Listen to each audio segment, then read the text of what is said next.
There we go. Now I am. Sorry. I double tapped it when I tapped it. That's why. Okay.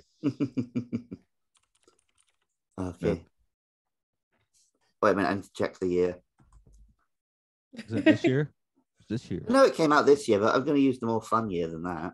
What year? Oh, 1712. Am I right? 17 16. 16. 1716. Are you checking that, or is this off your head? That's off my head. I'm trying to see how good my. Oh, you're close. You're close. What is it? 1719. Oh, okay. 7, 9s, 2s. They all look similar.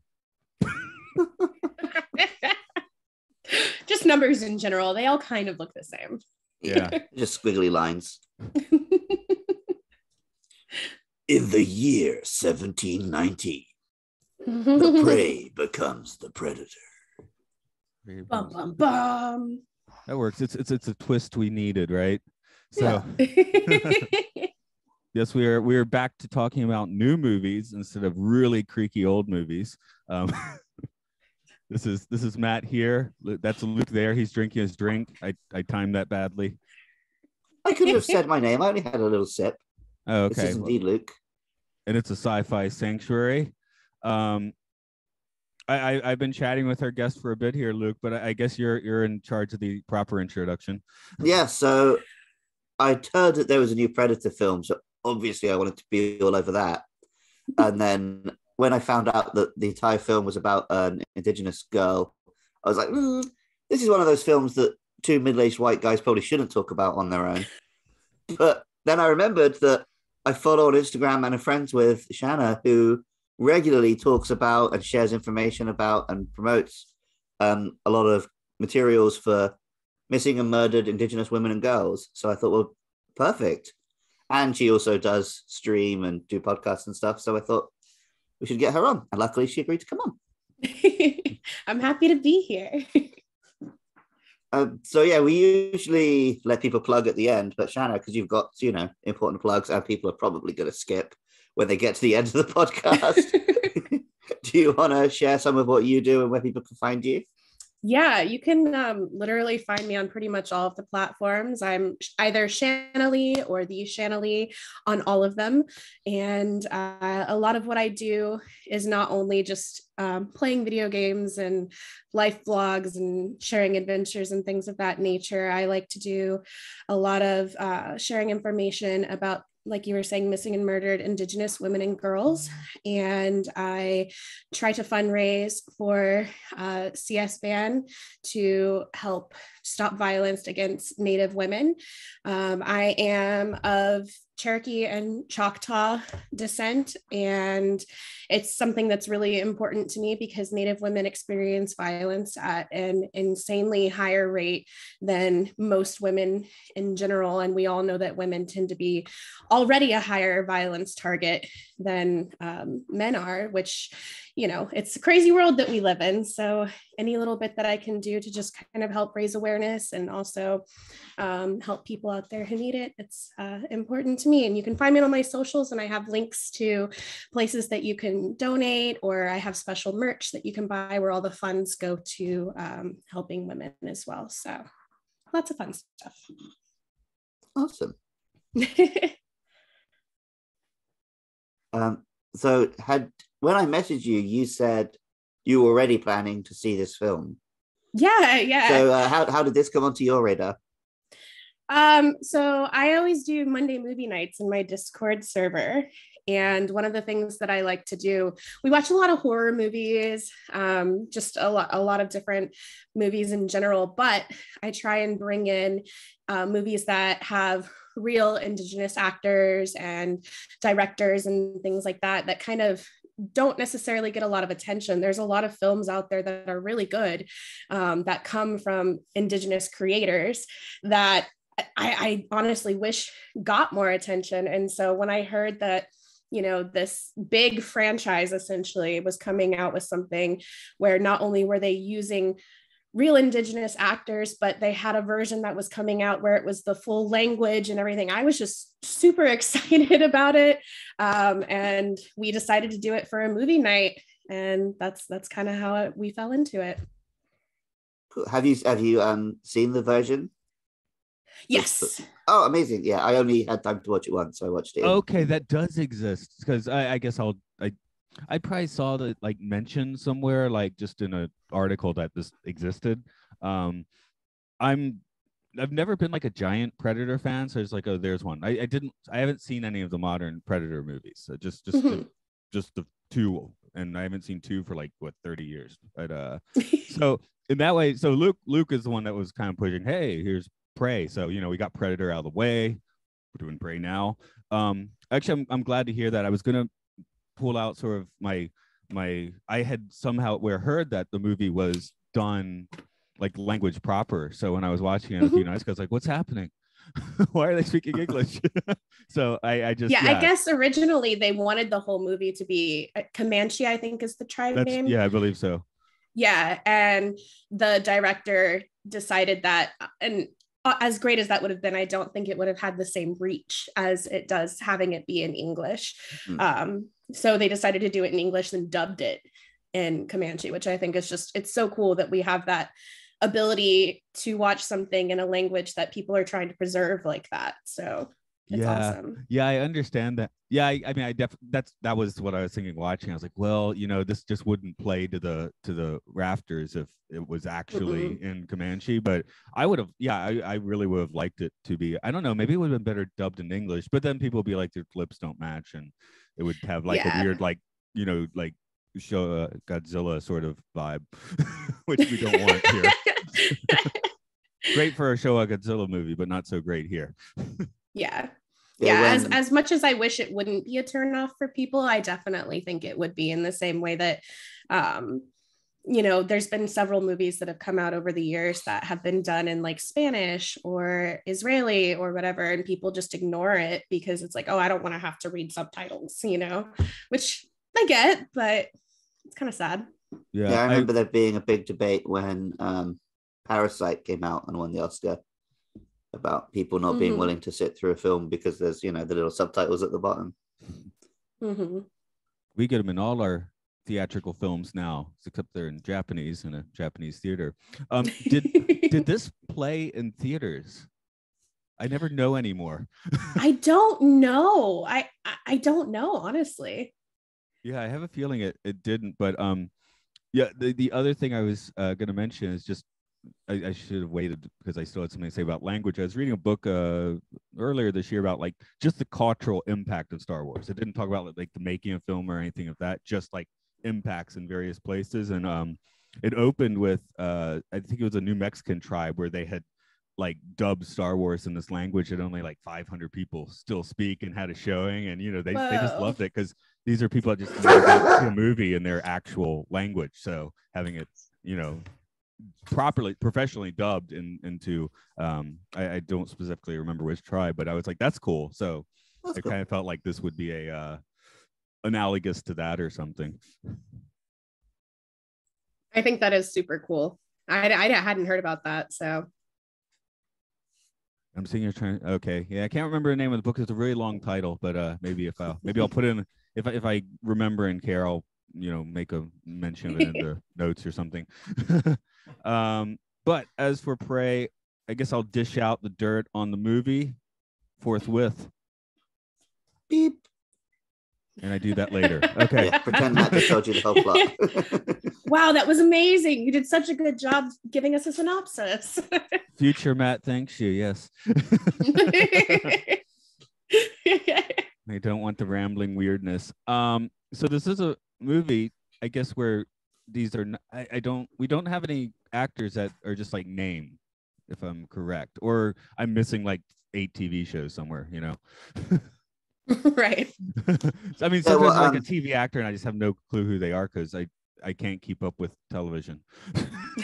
I'm on the Wikipedia page now, and for a film that came out this year, there are a lot of names that are not links. Really? Okay. Yeah. So a lot of these people, I think it's their first gig. I love that. I guess that's a compliment then, because I wasn't like thinking like, oh, I'm watching Amateur Hour here. I felt like right. There were a few. I think I kind of jokingly wrote once or twice that they were having a like YA dialogue once or twice, but again, it's a genre film. You can do that. That's fine. The the lead, Amber Midthunder, she's done a lot of TV stuff. So she did Legion, Roswell, things like that. Okay. Legion's that show that I was supposed to have watched, but still haven't. So yeah, but she also has literally done a lot of the CW. So are we counting the dog as an actor as well? You guys know the story about the dog, right? No, hit us with that. So the dog was a rescue. It was a rescue dog that was supposed to be only in a couple scenes in the movie. And I guess when they were doing the test audiences, the audiences were like, we love the dog. So they had to put the dog even more in the movie than was originally intended because people loved it so much. And so they took this rescue dog and trained it for this film. And it's kind of become its own little star in its own way, which I just think is so cool. Yeah, the dog's in the film a lot in the end. It's like second billing, basically. Yeah. Except it's hard not to think of the first dog. The one that loses its spine. That was they're like, oh yeah. Coyote. Yeah. Mm. I'm gonna have to ask our regular podcast guest Andrew what he thought of that. He really hates it when you do things to dogs in movies. I hate when animals get hurt in movies. I just leave it out. It's not necessary most of the time. You can be left out, but I mean, I see why they did it in this film because, but they really over egg that metaphor of like, oh yeah, here's something preying on something, and then here's something preying on that, and then here's the predator, and they do it like 3 times. Yeah, yeah. It made me think. Well, I think. Oh, go ahead. Oh, just real quick, it made me think of the Beatles song "Good Morning." At the end, they have a bunch of sound effects, and the thing was, okay, each animal you hear at the end of the song should be able to like eat the one before it. So I kept thinking of that song because that's exactly what we were seeing play out visually in this film. So yeah, it just made me think of the old children's song about the old lady who swallowed a fly. Do you have that one in America? Yeah. Sure. Okay. I think I forgot the rest of it, but I definitely remember the song. Yeah. But yeah, she swallows the fly, and then to eat the fly, she swallows the spider, and then she swallows the cat, and blah blah blah. Okay, before I take us on yet another tangent, Shana? Yes.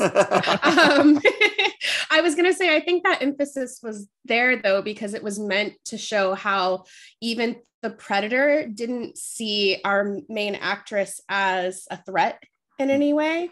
And so you have all these animals that, oh, this one's a threat, and this one's a threat, and this one's a threat, and the human's a threat, but not her because, you know, she's not threatening in any way, but this man over here is. And so I think that it was a you know, big plot facilitator in that way, showing that kind of hierarchy, I guess. Also, for some reason, it gave me the impression that this predator is like he's new at predating as well.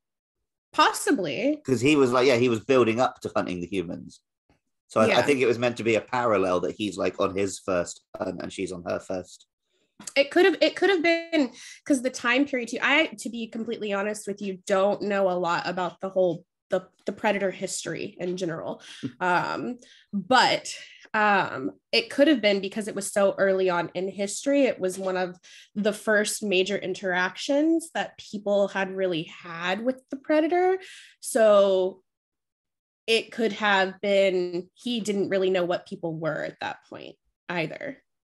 So there are a bazillion comic books and spin-offs and things that could tell you the predator history. But that's 100% for like mega nerds. All you need is like, it comes from space, it hunts people. Go. That's all you need to know about predators. Anytime they try and give them any backstory or anything, it's all lame. And at this point in the predator's history, they had not yet invented fishnet. I also worked that out. Or laser beams. Oh yeah, it's just arrows, isn't it? Okay, that's right. Because I actually really like that it did show that it's not quite as advanced as the predators we've seen before, because in a lot of sci-fi, like the alien races are just, you never see them evolving. Like even in some, I think Star Trek, I can't think of like much difference between Vulcans in the original series up to Next Gen. They're just Vulcans. They're always the same. Right. So it's cool. Which it would make sense that they evolved too. So. Right. Yeah. So it's cool seeing the Predator evolve a little bit. Oh yeah. Here's what I wrote though, because I mean, you know, obviously without having an actual history, you can't do it. So my note was just like, so in Predator land, invisibility tech came before decent helmet tech, which I thought that was because he's got his badass helmet in the 87 film. But I'm like, okay, he can be invisible, but he can't wear a helmet. That's he's putting like the dog skull on his head or whatever, right? That's not Maybe he just hasn't anything. earned his real helmet yet. That could be, yeah, maybe you got to earn it. I don't know. Again, no one here, I think, Luke, I guess you're probably the you know the most about Predator history, and you've already admitted. What level of mega geek are you? So I have read a few Predator comics, but usually just when they cross over with something else. So I've read like Batman versus Predator, Alien versus Predator, Archie versus Predator. All right. That's the one I want to read. I think they even there is actually like a name that they're supposed to call themselves, and that's not Predators. But if you call them that instead I of heard Predator, somebody pronounce it, and now I don't remember what it was. It sounds it sounds it's really interesting. Aztec. It's like yeah, Texcatl or something. It's cool. It's cool sounding, but I don't remember how to say it. But nah, they're just Predators. You don't need to call them anything else. There's got to be a podcast out there where they're like, they won't say Predator. They have to go with that name. Yeah. You guys aren't that fancy. No. This isn't the Predator Sanctuary. There's a lot of sci-fi in this sanctuary. Well, let's talk about a little Predator more about Sanctuary. That's Hollywood, isn't it? Yeah. Oh God.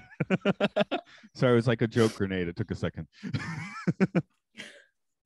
But yeah, I got the idea that he was building up, and also it made me think of like video game grinding. Maybe because I'm playing my first JRPG for the first time in like 5 years too. But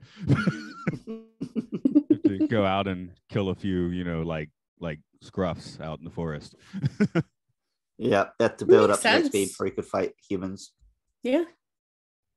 So yeah, the description I saw was basically like he's not the first, but he's one of the first, which I thought was kind of a weird distinction to make. Like the guy in this movie actually does seem like your middle-aged schlub just showing up on safari, like more so than the original movie. That was the impression I got, because he is. It's partly the tech, but he's definitely not as skilled as the Predators we saw in the 80s. Well, that's why the impression I got was that he's young rather than that he's old, but it could go either way. Like he's kind of doing the same thing as the Comanche hunting parties, right? Yeah. Except on his own, because Predators don't have friends, I suppose. Do they hang out together? You never really see them hanging out together. Okay. I think in Alien versus Predator they do, but What is Predator Planet like? Do they just all like stay on their own little plots of land and stay off my land? Like I mentioned when we did Predator, I like to imagine that actually the rest of their planet's not like this. And these guys who go and hunt on other planets are just freaks. And like actually everyone on Predator Planet hates them. Like protesting. So not unlike human beings. We don't like when people go on those African safaris and kill animals over there either. Yeah. These are the equivalent of those. Yeah. at least they, fight the animal. They got 37. I would have a lot more respect for these guys if they went over and just fist fought a lion than if they sat 2 miles away from it and sniped it. Yeah, that's for sure. I did now talk about the tech being a little backwards, but they definitely was the infrared vision cooler in this one? Less pixelated, more smooth, right? But yeah, that's true. But there's an iconic look to that, clunky 87 thing. So I don't know. I like the update on that, but that was an actual update, right? I will always see anytime in anything that I see infrared vision, I always think, oh, it's Predator vision. Even when it's just like scanning me at the airport or something. So yeah, it was cool to see. But yeah, I mean, it's like any sci-fi. You can't, if you're doing a prequel, you can't just go back to how we did the graphics in the 80s, because that was just because that's all we could do. Right. And I think, it still looked like the same vibe. It was just, a bit more high res. Now, let's talk about the hunting party in the village a bit, because it is a bit of a mind trip to have the main setting of your movie be a bustling, village, I think. Like, I don't know, we're just used to seeing, like, especially in a sci-fi, it's a very it's weird very juxtaposition. unique. Yeah, if you're watching a period drama, whatever, of course, but in a sci-fi, it does play a little, a little funky, right? I mean, in a cool way, but because I'm from Atlanta, so you said you're part Cherokee, and yeah, Atlanta, you go north, you're going to hit Cherokees, and eventually you're going to hit that enclave in North Carolina that stayed put, and if you go south, you're going to get into Creek stuff, and so that's a completely different universe than what we're seeing in this movie. So I think it's really cool though, because the way they kind of laid everything out, the director and producers and whomever were involved in it did a fantastic job at making you kind of understand the layout of everything and where you were and where they were in space. And like when even they had these big battle scenes going on, there wasn't confusion about like who's where and what's happening and what's going on here. It was very clear. You could see what was going on, and I thought they did a phenomenal job with all of that. But there's still enough to leave two spears coming up through some dude to be surprising. right, which is good though. You gotta have a little bit of surprise. Oh so. Yeah, of course, yeah. Well, I'm just like just to make sure we know that there's exciting battles and it's not just a geography lesson. But yeah, it is well shot action, because even great directors can really screw up your action scenes. Yeah. I don't like in an action scene where I'm left feeling like what's going on and where am I and where are we and who's that? And I want to have an idea of the space that we're in. And I felt very much like, oh, I know the space that we're in right now and what's happening, which was great. I think I've called out that whirlpool sequence in the third Pirates of the Caribbean before, but I'm going to give it props for that being a climax where also where everything is, probably because you can see everything all the time. But yeah. that's kind of the problem with it too. But okay. I think it is underrated that directing action does require a lot of skill. People think of action movies as dumb movies, but like not everyone can do that. No, Stanley Kubrick realized he could never do action well, and finally proved it in Full Metal Jacket, right?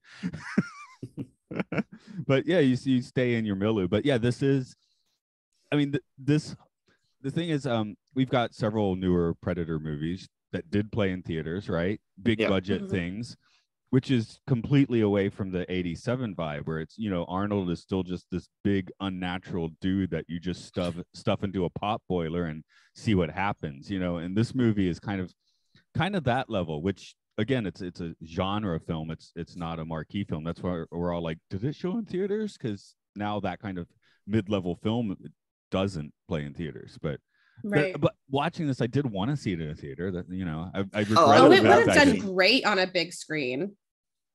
Especially all the gorgeous just shots of scenery when she's tracking it. That would have been amazing. I would have loved to see that.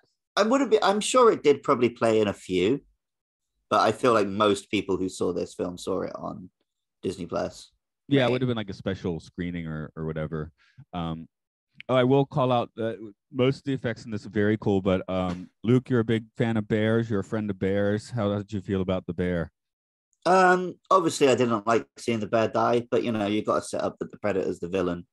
So, I was working out the earlier bear effect where it's running around. It looks like a PlayStation 2 game. It looked fine to me, but maybe I wasn't watching it on a big enough screen or sit close enough. But okay, that really. I think it looks fine.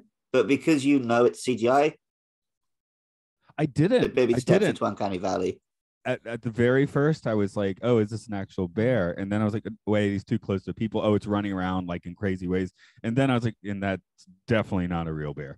Yeah, it's just because it was doing what you wouldn't see a real bear do on screen. So yeah, that's where it definitely came out. But I mean, I don't know. I remember back when the first Narnia film came out. On the DVD extras, I think it was, they just had footage of Aslan just prowling around doing normal lion stuff. And you wouldn't know it was CGI. Mm-hmm. You could only tell because he's walking up to people and talking and stuff.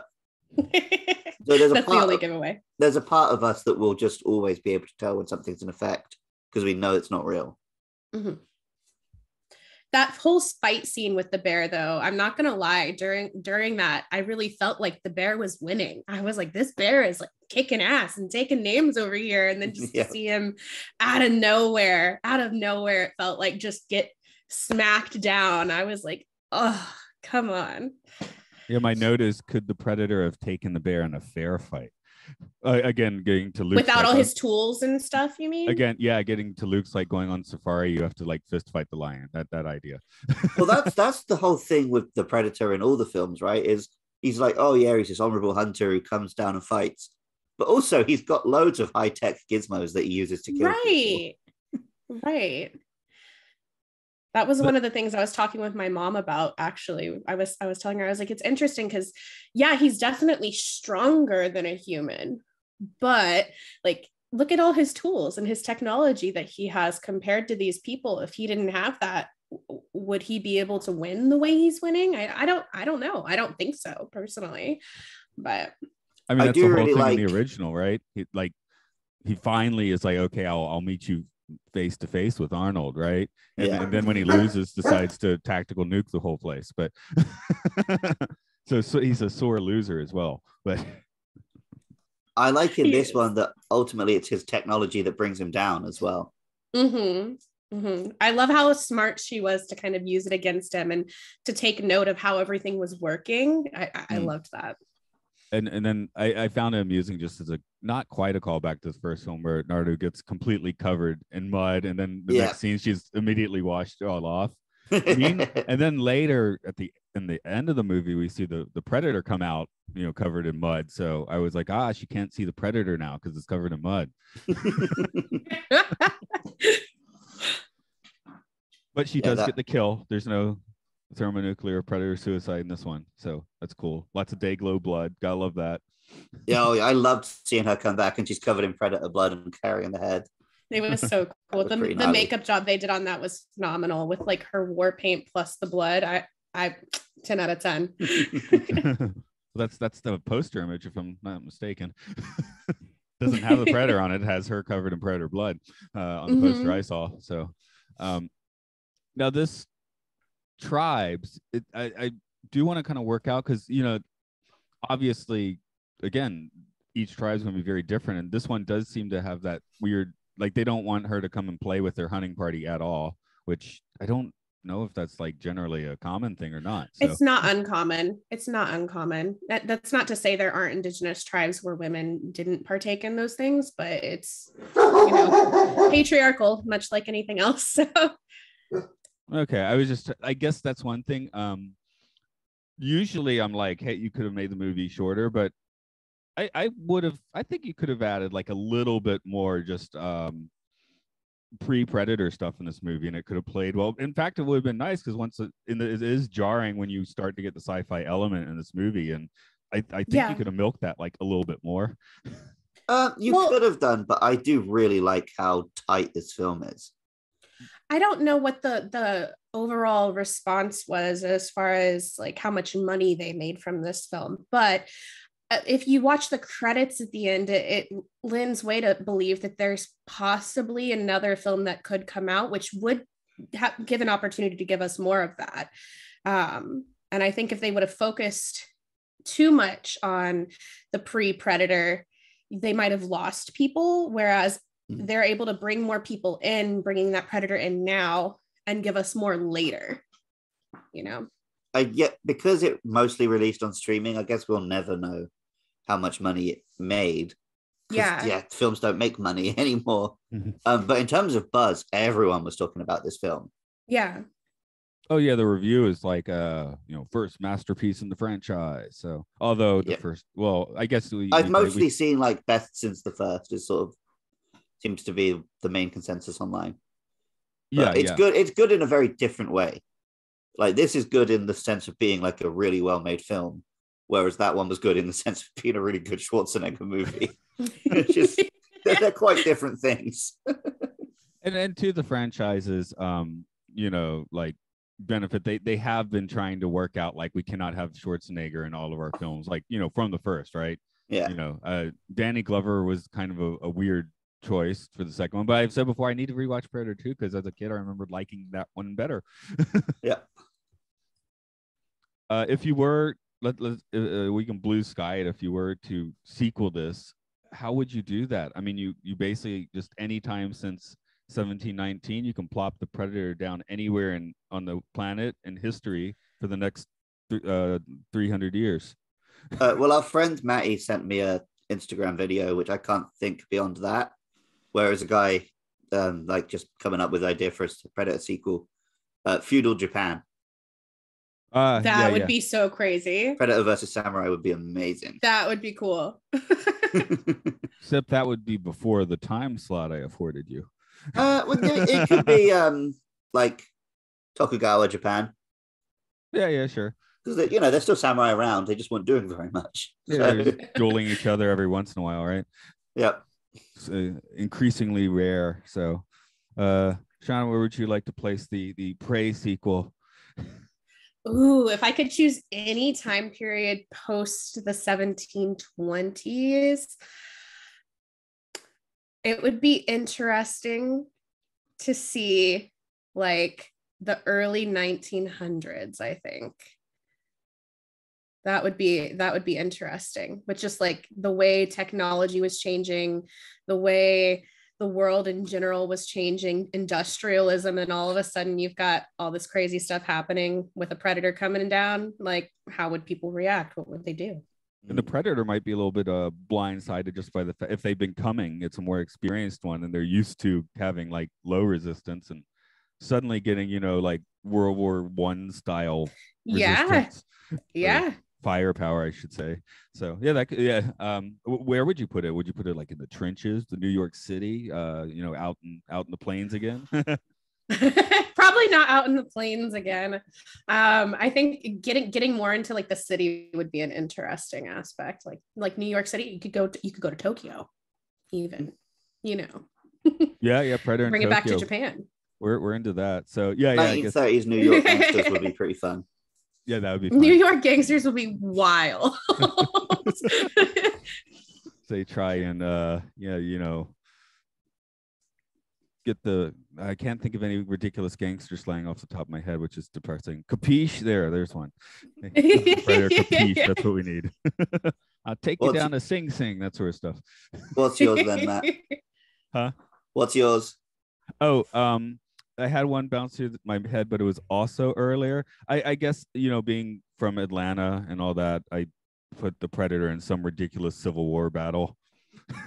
Out at the camp, the Confederate or the Yankee camp, and oh my God, hunting those literal Civil War. Yeah. I'd put the Predator in the actual Civil War. Well, see, because you have to have the metaphor, right? So what you should have is two teams of predators competing, and at the same time there's the Civil War going on. What if one of the teams of predators were aliens? There you go. Bum bum bum. All right, we got a movie idea. Someone call us up. we're gonna call it Alien versus Predator. Now, the difficult part is how do we name it, because they never use the same naming convention twice. So you had Predator, Predator 2, Predators, The Predator, and Prey. Predator ? Predator? That's how you have to say it. Oh my goodness. Like Tony. Yeah. And then after that, you put an exclamation point on it. So you have to say it really excitedly. So if you're talking about the original, it's Predator. But if you're talking about the new, it's Predator. I like that. That's how naming convention. That will eventually, we're going to have to do that when all the movie names get used. Yeah. This is just an early iteration of that. Okay, I just went on an insane rant. Someone make a good point, please. I guess effects-wise, this film we talked about like some CGI bears and stuff, but I feel like there was a lot of practical effects and props and stunts in this film, which in this day and age, I always love to see. That's why the bear kind of stood out for me, because it actually has some like it's fleeting shots. We don't dwell on it too much, but there's a few proper gore shots, which again we talked about in the newer thing, just like, you know, like dropping the ball and then stumbling over it with CGI gore effects. Yeah, but what I really love, they don't show, like, there are a couple of gory shots of human injuries and definitely animal injuries, but because the predator's blood is green, they go wild with predator gore. He's constantly getting these big wounds and huge spurts of blood and stuff poking right through, and it's going all over people. Like, if he was bleeding normal red blood, people would be like, whoa, this film's so gory. But because he bleeds glow in the dark green blood, no one really notices, but it's everywhere. Yeah, that's Star Wars logic, isn't it? You have Yep. the drones, the robots, the clone troopers. No, the Robots. You're fine. The robots. Droids is the word they use. Yes, the droid army, whatever. Okay. Anyway, that's why you can have them just like slash the room like mad, because you know. But what if they had oil and day glow green oil in them? That would have been cool.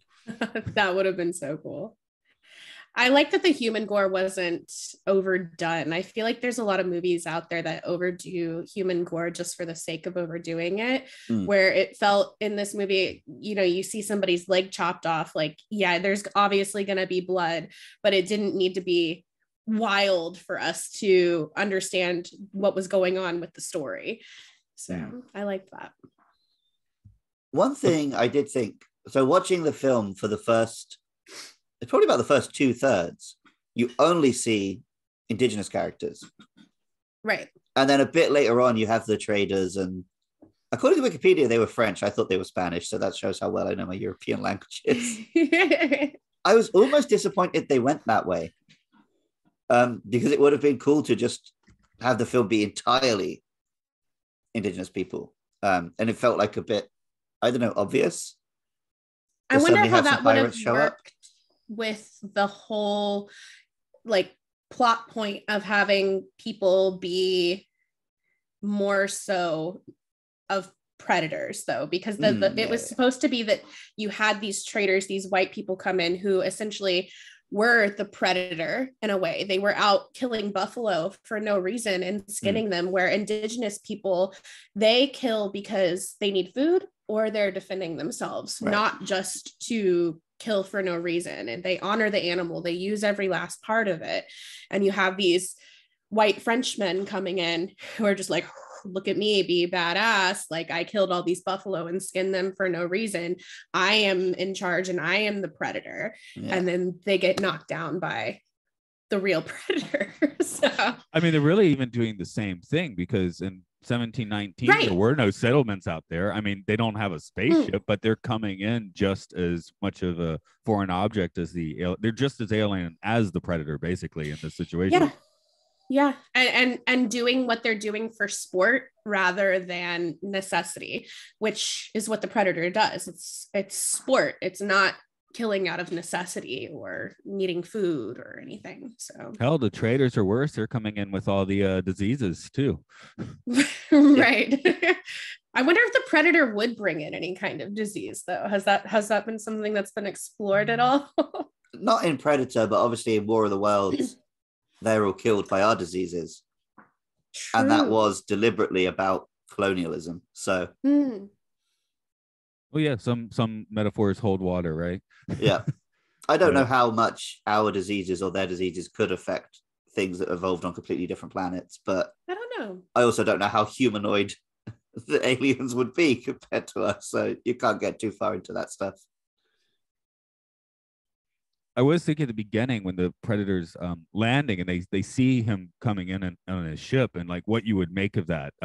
I've heard of probably apocryphal story, like maybe it's Cortez's boats coming in or whatever, and people not even being able to see them from the shore, because they couldn't process what they were seeing.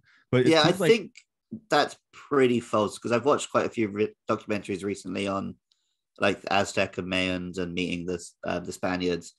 And like they knew what a boat was. They could do boats. Like they went out and spoke. It was a bigger boat than they're used to. But you read the original reports from the indigenous people, and it is like, oh, a big boat came. Yeah. Okay, that's why I did preface that with apocryphal. But yeah, if you were reading through it from Columbus's version of the story, then the natives worshipped us as gods. But None of that shit went on. I was just thinking, I would of course, I guess I'd assume I was just seeing like an insane meteor coming, because I did see that a few years ago where I was walking Lucas by the temple where we recorded the Matrix, if you remember that, and just seeing, I thought I was about to explode because it was like such a fireball in the sky. So I mean, that's a similar, I guess, sort of take. Well, when she sees the Predator ship, she does actually go back and tell her brother she saw the Thunderbird. Right, which is a perfectly reasonable conclusion. I mean, I'm not being sarcastic there. That's a perfectly reasonable conclusion. Yeah, yeah, that time and place. So what would you see in the sky? What's your assumption? Do you just go straight? Well, you'd go straight for Predator, wouldn't you? I would go straight to Alien. Like sometimes I see a helicopter, I'm like, is this the aliens? Are they coming to take me? No.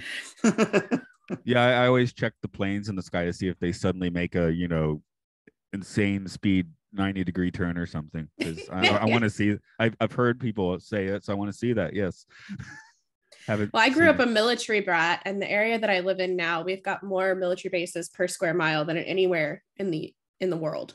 And so we see crazy lights and all kinds of stuff in the sky all the time. So for me, I'd just be like, oh, military's doing something new today. Oh, whatever. Yeah, well, where I grew up, my dad was working on like developing planes. So again, we would just always see them flying around experimenting on the quarries. So we're kind of used to it. I'm just throwing out that I think most people are like, oh, of course Matt's seen UFOs, but no, not yet. No, I cannot claim to UFO. I can claim a ghost sighting, but not a UFO sighting. Yeah, I've seen a ghost. Because it's Halloween coming up, I was telling my students about that yesterday. And to me, it's not that scary a story, but they were all like, ooh! So that's fun. I guess I haven't told my ghost story, have I? Is this the movie to tell ghost stories? Sure, why not? Well, it's no, it's 2 weeks after Halloween when this airs. I need to put my paranormal investigator hat on. Hold on. There you go. That's good year round, right? It doesn't work over my cat ears, sadly. I was sitting here thinking about that. I was like, how's that going to work with the cat ears? You got to cut holes in all your hats. I actually, when I stream, I just put it over my band. Oh my God, I cannot speak. Hello, COVID brain. Over my what is this beanie? There we go. I got there eventually. Okay. Okay, so Matt, what's your ghost story? Oh, right. No, I mean, obviously, I think I was about 13 years old as a Boy Scout, and we were staying. You could stay overnight on the aircraft carrier Yorktown, and yeah. So, but like 80% of the ship is is closed down. So of course, as 13-year-old boys, we started exploring those parts of the ship, and and thought we saw an amorphous blob like down the hall, which makes sense. It was in the war. You could have ghosts on there. Now I'm sure like there's also a very large part of 13-year-olds tricking themselves into seeing a ghost. But in my perception and my experience is like, okay, that I saw a ghost, and if someone's like, no, that was a mind trick, that's fine. It can be. So it's the experience that matters, not was it an actual ghost. Fair enough. Could be either, honestly. Yeah, I mean, honestly, yeah. It's certainly a place for them if you're gonna see one. So yeah. No, for me, it was just where I lived in the UK. I had a girlfriend at the time, and her house was built next door to her grandmother's house. And while I was dating her grandmother passed away. And then a few days or a week later, I was in my girlfriend's house, looking out her window to her grandmother's house, and saw her grandmother in the window looking back at me.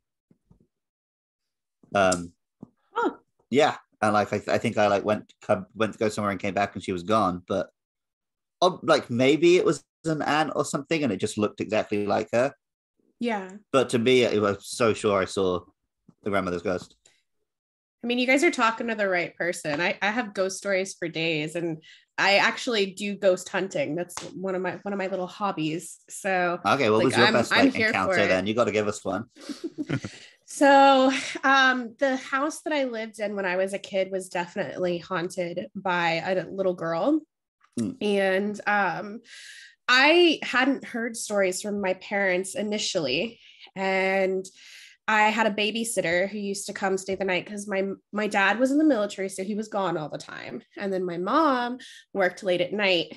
And so I had a babysitter who'd come and she'd stay the night and we'd have sleepovers, and it was like a whole thing. And there was one night where she and I were in my room together, and I had my little twin size bed and then a trundle bed that like pulled out from underneath. And we're sitting there like telling little stories. And I look over at this lamp that I have on the table, and I was like, wouldn't it be weird if that lamp turned off? And the lamp legitimately turned off. So we're both like flipping out, what's going on? The lamp's off. She's over there trying to figure out like, did it burn out? It's turning on and off fine. Everything's fine. So then we're sitting there like kind of freaked out. We're like, wouldn't it be weird if it turned back on? And it did. It turned back on its own. So then we're freaking out even more, and we hear a little girl giggling, and we're like, that's not us. Like, we're the only two people in the house besides my little brother, who's asleep down the hall in his room, and surely does not sound like a little girl giggling. And so we ran downstairs, and she calls my mom, and my mom's like, oh yeah, it's probably just the little girl ghost who hangs out in the house, like not a big deal. And the babysitter's like, what do you mean, girl ghost who hangs out in the house? It's not a big deal. And like, my mom has seen this little girl. My dad has stories about her. The babysitter would see the rocking chair moving in the living room on its own. There was one night where I got out of bed to go to the bathroom, and I could see my mom's doorway from my room down the hall. And I saw her standing in the doorway of my mom's room and looked at her. She turned around and looked at me, and I was like, I'm going back to bed. I turned around and went back to my room. Like, she just lived there. She was there hanging out. So.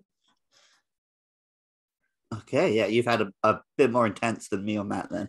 Yeah, I'm like trying my brain to think if I ever lived in anywhere I could even slightly say was haunted, and I probably can. Well, actually, I'm from Atlanta. Who knows what went on the land that my you never know. parents' house is. So there's also an oil line in the backyard, so that's got to bring the evil spirits through. I've never lived in pipeline. But obviously some of my friends and family in the UK do live in houses which are older than the United States of America. Right. So, yeah. Like, I'm sure there's some hauntings going on in those. But I don't think we ever lived in anywhere that was particularly old. I never thought about how weird that is. There's a major pipeline going through my parents' backyard. Okay. Underground. There's signs on my parents' backyard not put by them that says, do not dig here. Wow. Wow. So, yeah, it never occurred to me how weird that actually is. That's so random. Yeah, I know. I just imagine that everywhere in America is an oil pipeline. Well, in the case of my house, I started seeing the signs from when I was like 3 years old and was first learning how to read. So, of course, they were there. Makes sense they'd be there, right? I mean, I was just talking to someone yesterday, and I always podcast in the morning, and they're like, when do you work? And I was like, oh yeah, working 12 to 9 is not what most people do. Yeah. I just been doing it so long. It's like, I forgot that other people, that's not normal. Yeah. So someone asked me about what do I do at the weekend, and I'm like, oh, well, on Sundays I do that, and on Mondays I do this. Like, oh, so your weekend is Sunday and Monday? And I'm like, oh yeah, that's not the weekend. It's been my weekend for 20 years almost. So yeah. Well, I've never worked a Monday to Friday job in my life, so this is the first time I've even got a weekend that's the same every week. Time's just a concept anyway, man. Yeah. Facts. I do like the idea that time is just the the logging of changes, which would account for why sometimes it seems faster and sometimes it seems slower. Things are changing or they aren't. So, I mean, that makes sense. That makes a lot of sense, actually. The only constant is change. How about this movie? How's it going to change over the next? Let's see. Let's track it 10 years from now. How are we going to look back on this one? Is it going to be, Tinkerbell 2, or is it going to be Predator 2? I think it will be looked at as. Sorry, Shana, I think I just took over you. No, go ahead. It will be probably remembered from this point that Predator and Prey are like the two highlights of the series. I think it is going to be pretty well regarded. I know, and I haven't actually seen much of this. Anytime a film comes out that features a woman, the internet likes to complain about How dare they take this male franchise like Predator and, you know, try and tell me women can do it. I actually haven't seen much of that shit for this film. And I think because everything it does is naturally the plot. Like me and Matt often talk about, I assume you've seen Avengers like Infinity War and Endgame, Shana? Yeah. In Endgame, there's that bit where it's all the female Avengers land together and walk as like a scene, but it's just so fake and forced, and it was definitely it was there to make a point. Yeah, is what it was. It didn't make its point very well because it was so just like like these characters don't even know each other for the most part. I'm pretty sure she hates her, and like it was there for the studio to be like, look at us, we have lots of female Avengers. We're not going to pay them the same as the male Avengers or give them their own films, but we've got them. Whereas this, it was a film that was about this at its core. And that was the plot of the film, and she carried the movie. So I don't think this is going to, 10 years from now, maybe if you watch that scene in Endgame, it's going to look pretty cringe. But I don't think anyone's going to find this film cringeworthy. Yeah. Well, part of the fun is the boys in this film already make that argument. They make half of the internet troll arguments in movie, take on the Predator themselves, get their arms ripped off, and then she's, you know, has a hair. And also that's the thing, Naruto is not made to look like, oh, the boys got their arms ripped off, I'm gonna own this. I mean, it looks pretty difficult for her to be the thing too, right? And also, it was still a challenge, and she had to do it in her own way. It wasn't that she was stronger than the boys, it's that she was more perceptive than the boys and she even used her training with medicine to beat it, because that's how she made herself cold enough that it couldn't see her. Which was so cool. That I really love that like ingenious idea of using the flower to lower her body temperature. Yeah, very, very cool. Especially cool. because, like Matt said, we had the scene where she covered in mud, which did allude to the original Predator. I was worried she was just going to reuse that trick, but they gave her own different, interesting trick to beat it. It was cool. And I like that too. I don't know how familiar you guys are with other films that do bring in indigenous characters, whether they're played by indigenous people or not. But the women are always way hypersexualized, especially when it comes to those indigenous characters. And there's always some kind of romantic interest that makes them important to the story. And in this one, I feel like it's going to be more timeless because there was not a romantic interest. It wasn't about her being somebody's, you know, girlfriend or somebody's love interest. And she wasn't sexualized in any way. And I think that that's something that's going to help carry it through time and not, you know, drag it down in the future as like, oh, look, here they are again, just repeating the same idea. Yeah, I'm listening to a podcast at the moment of someone watching the Marvel movies for the first time. And he's just pointing out how every single film has a shoehorned in love interest who's just there to be the love interest, whether it really makes sense for these characters or not. Yep. And that's true of so many films these days, because like the studio producers will sit down and be like, okay, well, we've got the action that will bring in the 18 to 32 male demographic. Let's inject some romance so we can bring in this female demographic. And it's like, it's so fake and forced. Yep. And like, obviously, I'm not against romance in films. I'm against no, not at all. To a film because you feel like in The Simpsons, like, oh, we have to rastify this character 15%. Like, that's not how art should be made. I'm not even against sexualization in films. Like, make a girl look hot, make her look sexy. But it's just like, as an indigenous woman who has seen the same portrayal of like myself essentially over and over and over in film and in photography and in music and all of these things, and seeing it portrayed in a realistic manner where that wasn't something that was overdone to make a point and to bring interest, I was like, this is awesome. This is awesome.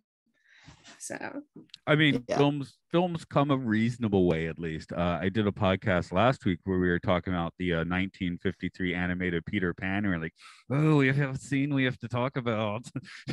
Right. that has one. I mean, and at the time it was Happy Jolly Disney, you know, and it's like, oh, you're just like, oh my God, which I think they even cut it out of a lot of prints of the movie now.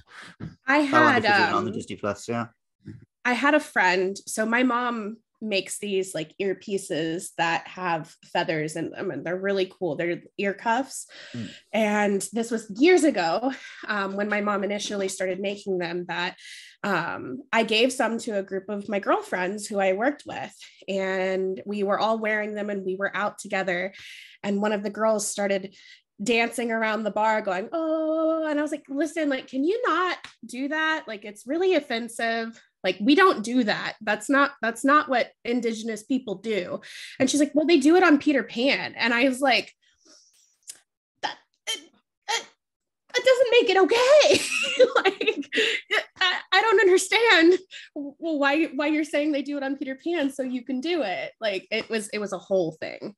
So, having watched it last week, they even doubled down on it, because during that song, Wendy keeps trying to join in, and she keeps getting shoved off to go do the dishes and stuff while the boys are having their party. So it was like doubly like, oh my God. I was like, we skipped song in the South, but here we are.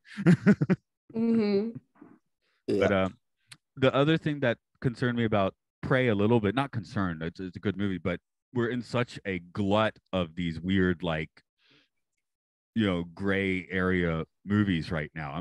I'm wondering what good movies are going to be forgotten. Like, Luke, we did Color Out of Space a year and a half ago, and I feel like it's a movie that nobody really thinks about, but they probably should. It's really good. Yeah, because this didn't have the big cinema release, people 10 years from now aren't going to be like, oh, remember when we went and saw Prey? Remember when Prey came out? It'll just be like a film that they saw in their streaming service. And I think that does make films more forgettable for a lot of people. But I think this one had enough buzz around it. And it is tied to a big franchise as well. Yeah, and even the original Predator, I guess it really started to make money in the home market anyway. I mean, it did okay in the theater, but it's like the 80s genre films, they if they were successful, it's because their coattails like continued in the video rental store, which I guess that's streaming now, but you just rent everything at the same time. I nobody understands the economics of streaming, I guess. It doesn't make money. Like, Netflix is just a black hole where money disappears. Because it's popular, they keep selling it to bigger and bigger investors. It's like a reverse rich people pyramid scheme. It's insane. Yeah. These services don't make money. Who knows? Maybe Prey will be the last notable movie before the whole bubble burst and nobody got entertainment. They had to entertain themselves. What's up with that? I mean, I think it's an interesting time that we're living in, though, too, because not as many people are going to movies as they used to. And a lot of people want to stay home and watch the films with their friends, or do, like, I do my Monday movie nights. We watch movies online together, a group of friends who live nowhere near each other. So it's an interesting time where we're having to see filmmakers adapt to that desire from its consumers. So, well, yeah, me and Matt's equivalent of going to the cinema with our friends now is recording these podcasts, basically. Although I live literally over the road from the cinema, so I do go quite a lot. Yeah, that's nice. I think I toned down on my going to a theater. I guess partly because they aren't making so many movies, and I finally got bored of Marvel movies. So that probably has something to do with it. But what was the last movie I saw? You must have seen Top Gun. Yes. That might be the last thing I saw in the movie theater. So, Fantastic Beasts, the newest one, was the last movie I saw in the theater. I haven't seen that one yet. It's really good. Too much of a bad taste in my mouth to give that woman any money. So. Hey, I completely understand that. I started. I'm doing this thing where anytime I spend any money related to Harry Potter, where it's actual Harry Potter, not just like somebody making something like Etsy or something, themselves. I'm donating an equivalent amount of money to the Trans Empowerment Project. That's a cool way to do it. That way, like, money is going directly to help trans people rather than whatever tiny little penny that JK is getting that might be going toward that. So that's a good way to do it. I mean, hell, you're gonna hit the wizarding world in a day or two, aren't you? Yeah, I'm going to USJ, so have so much fun. It's my first time, and Nintendo World is there, so I can't wait. I'm jealous. I went in February of 2020 for my birthday, and it was an interesting experience because it was like right as COVID was starting, so nobody was there, and so we got to do everything.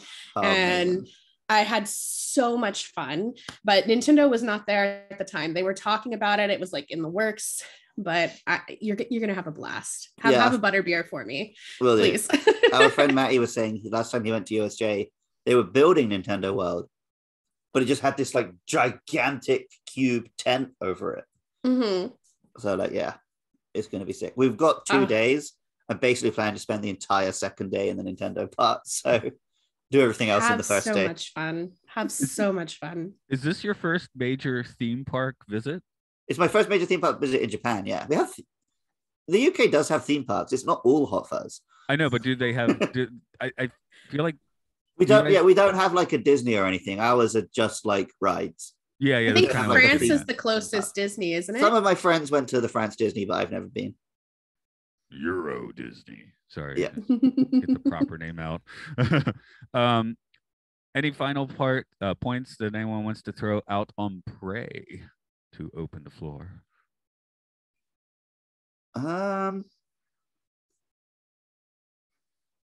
No. Okay. We were all thinking there with you, man. I think it's a fantastic film. I really do. And my hope is that since they did such an incredible job, not to keep bringing up the indigenous aspect of it, but since they did such an incredible job with that, I hope that it inspires other filmmakers to do the same, and to also maybe have the consumer become more interested in seeing more of that in film. Yeah, like I brought up Color Out of Space before, because I think that and this, and to a certain extent, what was the Natalie Portman one? Annihilation. That did start in the theater, but ended up on Netflix, where it kind of gained its traction. I feel like this kind of mid-level, this is where you get to make those now, and that's where you get to be like the most innovative and exciting in film at the same time. Because if it's too low budget, you got to cut your corners pretty seriously. The big budget ones are, too many cooks. Well, we could throw Upgrade on that list as well. Oh yeah, for sure. That was a lot more interesting than most of the big budget action movies, because there's that level you can do things. I think that's why I haven't been to theater much, because those are the films I want to see now. Yeah, I hope it has. I hope this film did well enough that we get more films like this that just can do something that we're not seeing elsewhere. Because goddamn, we're seeing a lot of the same film these days. Yeah. And that's for a guy who likes Marvel, who like grew up reading those comic books. Like, same here. If you told 13-year-old Matt, hey, you're going to be able to watch like all of these comic books in the movie theater when you're older, I'd be, oh my God, that's amazing. But the reality of the situation gets old after a while. Yeah. So we need something new, like Prey. Shana, you told us up front, but one more time, can you send people where to find you on the interwebs? Yeah, you can find me Instagram, Facebook, TikTok, Twitch, YouTube, all of the above. I go by Shana Leigh, SHANALEIGH. And you can also find all of my information on the missing and murdered Indigenous women and girls on those platforms as well. I'm always happy to have a conversation with people who are interested in learning more. That's not on the internet, but I'm just happy to be here, happy to hang out with you guys and have this conversation, and hopefully we can do it again. Awesome. Right on. And well, if you've enjoyed this podcast, you can find us on Twitter at MLSFSPod. We're also on Facebook, Spotify, Apple Podcasts, YouTube, all of that stuff. Just search Matt and Luke's Sci-Fi Sanctuary. Make sure you rate and review, tell your friends, like and subscribe, all of that. And if you want to help keep the podcast online and find other podcasts that me and Matt make, you can head on over to patreon.com/podcastio, where none of our stuff is permanently behind a paywall, but that's just a good place to find the links if you want to. Right. You can tell I've done that a lot, can't you? We sound so much more like old men when you give your plug. You didn't even say TikTok in yours. I am on TikTok. I occasionally upload to it like once every 6 months. No, I'm old and farty enough. I've never even been to them TikTok places. there's a German prison in World War II. They captured some prisoners, and they're trying to break them with like psychological torture. So they make them all stand in the field. They turn their head to the left and go tick, turn their head to the right and go tock, tick, tock. They make them do it all day. There's one American GI, and he's not going to do it. So he sees when he can get one over on the Nazis. So he's going tick, tick, tick. So they give him a good punch, like, no, you must talk, tick, tick.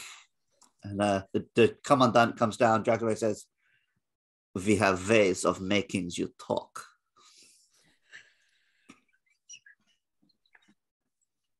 Okay, obviously that's the cut. You're such a dork.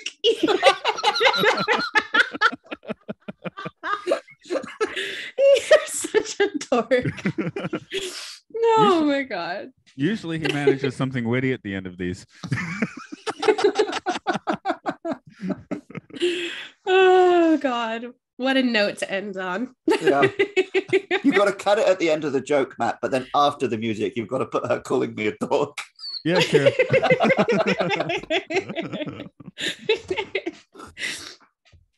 Okay, well, thanks for joining in on this one today. We'll alert. Well, you'll get a Twitter alert, I guess, when it comes out, which will be just to let you know. I have this all brain scheduled ahead. It's going to be about November 15th, so exactly a month.